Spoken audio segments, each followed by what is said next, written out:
जय हिंद दोस्तों। I hope आप सभी लोग अच्छे होंगे और अपने परीक्षा की तैयारी अच्छे से कर रहे होंगे। बच्चों, हम लोग आज इतिहास से रिलेटेड कुछ इंपॉर्टेंट प्रश्न आप लोगों के सामने लेकर आए हैं जो आपके प्रतियोगी परीक्षाओं के लिए काफ़ी ज़्यादा इंपॉर्टेंट होगा। अगर बच्चों आप यूपीपी कांस्टेबल की परीक्षा देने वाले हो तो ये वीडियो आपके लिए बहुत ज़्यादा इंपॉर्टेंट होगा। आते हैं बच्चों अपने प्रश्नों पर। सबसे पहला प्रश्न हमारा क्या पूछ रखा है, ये कह रखा है कि पूरा पाषाण काल, मध्य पाषाण काल और नवपाषाण का जो विकास है बच्चों वो किस क्षेत्र में हुआ। आपके ऑप्शंस दे रखे हैं गंगा घाटी, नर्मदा घाटी, सिंधु घाटी या इनमें से सभी। बच्चों आपको पता होना चाहिए जो पूरा पाषाण काल, मध्य पाषाण काल और नवपाषाण काल का विकास है वो गंगा घाटी में भी हुआ था, नर्मदा घाटी में भी हुआ था और सिंधु घाटी में हुआ था। तो बच्चों इसका करेक्ट आंसर क्या हो जाएगा, इनमें से सभी इसका वो सही उत्तर हो जाएगा। आते हैं बच्चों अपने अगले प्रश्न पर।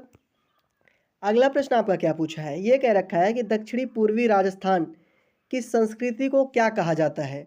जो बच्चों पूर्व काल में दक्षिण और पूर्व राजस्थान में एक संस्कृति विकसित हुई थी उसको हम लोग किस संस्कृति के नाम से जानते हैं। तो इसका करेक्ट आंसर जो है बच्चों वो आहार संस्कृति हो जाएगा। ऑप्शन नंबर डी इसका करेक्ट उत्तर हो जाएगा, क्योंकि दक्षिणी पूर्वी राजस्थान में जो संस्कृति है बच्चों उसको आज भी आहार संस्कृति के नाम से जाना जाता है। आते हैं बच्चों अपने अगले प्रश्न पर। अगला प्रश्न काफ़ी इंपॉर्टेंट है, ये आपसे पूछ रखा है कि पशुओं को पालतू बनाने जाने का सबसे प्राचीनतम साक्ष्य किन दो स्थलों से प्राप्त होता है। ऑप्शंस दे रखा है बच्चों बागोर एवं आदमगढ़, या फिर भीमबेटका और मेहरगढ़, या फिर बुरझोम और गफकराल, या इनमें से कोई नहीं। तो बच्चों जो सबसे पहला साक्ष्य मिलता है पालतू को मतलब पशुओं को पालतू बनाए जाने का वो बच्चों बागोर एवं आदमगढ़ से मिलता। तो ऑप्शन नंबर ए जो है इसका करेक्ट उत्तर हो जाएगा। आते हैं अपने अगले प्रश्न पर। अगला प्रश्न आपसे क्या पूछा है, ये कह रखा है आपको उस स्थल का नाम बताना है जहाँ सबसे पहले, कहने का अर्थ है कि प्राचीनतम स्थायी जीवन का प्रमाण मिले। तो बच्चों प्राचीनतम स्थायी जीवन का प्रमाण कहाँ से मिलता है, तो मेहरगढ़ से मिलता है। मेहरगढ़ किस ऑप्शन में है बच्चों, आपका ऑप्शन नंबर डी में है। तो ऑप्शन नंबर डी ही इसका करेक्ट उत्तर हो जाएगा। आते हैं बच्चों अगले प्रश्न पर अपने। अगला प्रश्न आपसे पूछा है कि हड़प्पा निम्नलिखित में से किस स्थान मतलब किस सभ्यता से संबंध नहीं है। हड़प्पा का बच्चों दिए गए ऑप्शंस में से किस सभ्यता से इसका संबंध नहीं है। तो इसका करेक्ट आंसर क्या हो जाएगा बच्चों, सॉरी इसमें पूछा है कि संबंध है। तो बच्चों जो हड़प्पा सभ्यता है उसका संबंध इनमें से किससे है, इसमें से सिंधु घाटी सभ्यता से है। तो ऑप्शन नंबर बी इसका करेक्ट उत्तर हो जाएगा। आते हैं अपने अगले प्रश्न पर बच्चों। अगला प्रश्न आपसे क्या पूछ रखा है, ये कह रखा है कि वह हड़प्पीय नगर जिसका प्रतिनिधित्व लोथल का पुरातात्विक स्थल करता है। ऐसा आपको एक हड़प्पा नगर बताना है बच्चों जो जिसका प्रतिनिधित्व लोथल का पुरातात्विक स्थल करता है, वो किस नदी पर स्थित है। तो बच्चों किस नदी पे स्थित है, तो वो भोगवा नदी पे स्थित है। तो ऑप्शन नंबर इसका जो सी करेक्ट हो जाएगा, क्योंकि लोथल का जो पुरातात्विक लोथल स्थल है बच्चों उसका जो प्रतिनिधित्व वो भोगवा नदी करती है। तो ऑप्शन नंबर सी इसका करेक्ट उत्तर हो जाएगा। आते हैं अपने अगले प्रश्न पर बच्चों।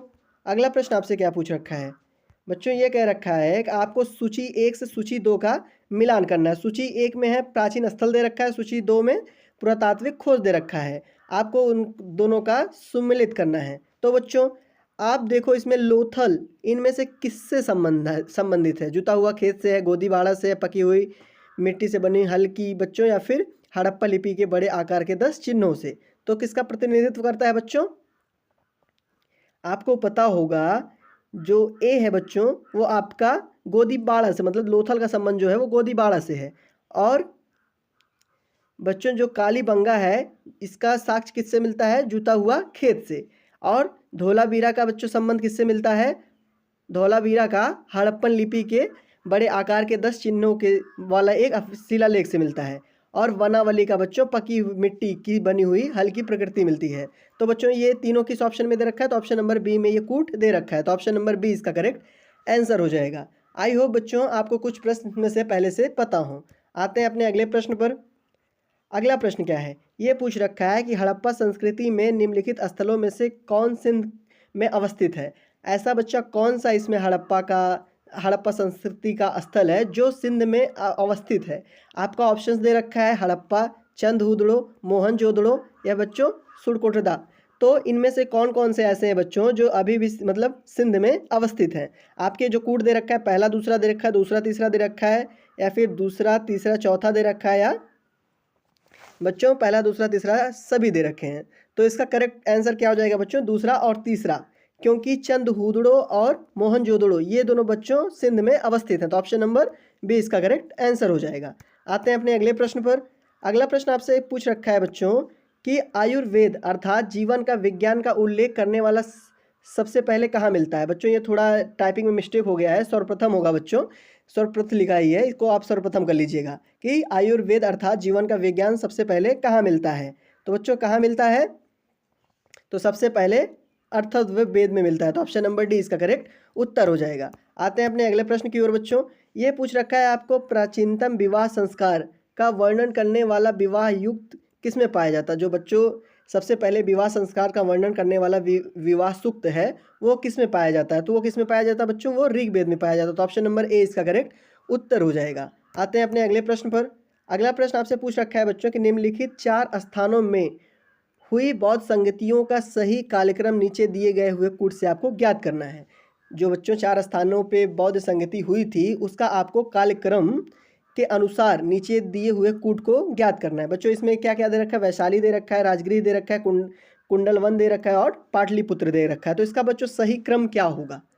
तो इसका जो सही क्रम है बच्चों, सबसे पहले कहाँ हुआ था? ये राजगृह में हुआ था, तो 2 को आप पिकअप कर लें। उसके बाद कहाँ हुआ था बच्चों? वैशाली में हुआ था, तो 2 के बाद 1 हो गया। उसके बाद कहाँ हुआ था बच्चों? ये पाटलिपुत्र में हुआ था, तो 4 लख लें। उसके बाद आखिरी में क्या हुआ था? ये कुंडलवन में 3। बच्चों 2 1 4 3 किस ऑप्शन में आपको दे रखा है? 2 4 3 1 किस ऑप्शन में दे रखा है बच्चों? 2 4 3 1 आपके ऑप्शन नंबर डी में दे रखा है, तो ऑप्शन नंबर डी ही इसका सही उत्तर हो जाएगा। आते हैं अगले प्रश्न पर। अगला प्रश्न आपसे पूछा है बच्चों निम्नलिखित में से कौन सबसे पूर्वकालिक जैन ग्रंथ कहलाता है? बच्चों इनमें से ऐसा कौन सा है जो सबसे पहले मतलब पूर्वकालिक जैन ग्रंथ कहलाता है? आपके ऑप्शन हैं 12 अंग, 14 पूर्व, 12 उपांग या फिर 14 उपपूर्व। तो इसका करेक्ट आंसर क्या हो जाएगा बच्चों? 14 पूर्व। ऑप्शन नंबर किस में दे रखा है? सी में। सी में बच्चों 14 पूर्व मौजूद है, तो ऑप्शन नंबर सी ही इसका सही उत्तर हो जाएगा। आते हैं अपने अगले प्रश्न पर। यह पूछ रखा है कि बराबर की गुफाओं का उपयोग किसने आश्रय गृह के रूप में किया था? तो बच्चों जो बराबर की गुफा है उसका उपयोग सबसे पहले आश्रय गृह के रूप में किसने किया था? आजीविकों ने, थारुओं ने, जैनों ने या फिर तांत्रिकों ने? तो बच्चों किसने किया था? आजीविकों ने, तो ऑप्शन नंबर ए आपका इसका करेक्ट आंसर हो जाएगा। आते हैं बच्चों अपने अगले प्रश्न पर। अगला प्रश्न आपसे पूछ रखा है कि भारत में होम रूल आंदोलन, कौन सा आंदोलन है बच्चों? होम रूल आंदोलन किसने चलाया था? तो बच्चों जो होम रूल आंदोलन है वो बाल गंगाधर तिलक और एनी बेसेंट ने चलाया था, तो ऑप्शन नंबर ए में ही मौजूद है, तो बच्चों आपका ऑप्शन नंबर ए ही इसका करेक्ट उत्तर हो जाएगा।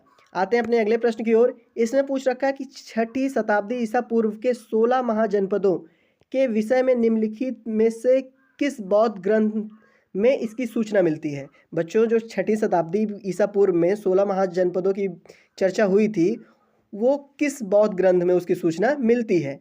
तो ऑप्शंस क्या है? दीर्घ निकाय है, त्रिपिक है, दीपवंश है और अंगुतर निकाय है। तो इसका करेक्ट ऑप्शन जो होगा बच्चों क्या हो जाएगा?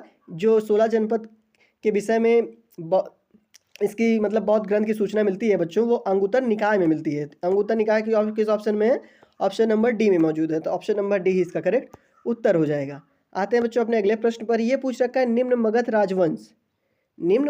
राजवंश को अगर आप कालक्रम अनुसार में व्यवस्थित करें तो उसका कूट क्या होगा? बच्चों अगर कालक्रम में उसको व्यवस्थित करना है मगध राजवंशों को, इसमें दे रखा है पहले नंद वंश, सुंग वंश, मौर्य वंश और धैरक वंश। तो बच्चों सबसे पहले अगर कालक्रम के अनुसार से व्यवस्थित करें सबसे पहले किसको आप रखोगे? अब बच्चों अगर देखोगे आप तो सबसे पहले धैरक वंश आए थे, फोर्थ हो जाएगा। उसके बाद क्या था बच्चों? उसके बाद नंद वंश थे, तो ऑप्शन नंबर ए में दे रखा है ए हो जाएगा। उसके बाद कौन था बच्चों? मौर्य वंश आए थे, तो नंद वंश के बाद मौर्य वंश को रखें। उसके बाद सुंग वंश आए थे लास्ट में, तो सुंग वंश को रखें। ये कालक्रम बच्चों आपको किस ऑप्शन में देखने को मिल रहा है?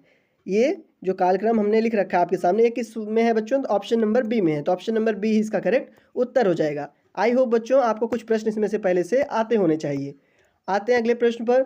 यह पूछ रखा है कि मगध का कौन सा सम्राट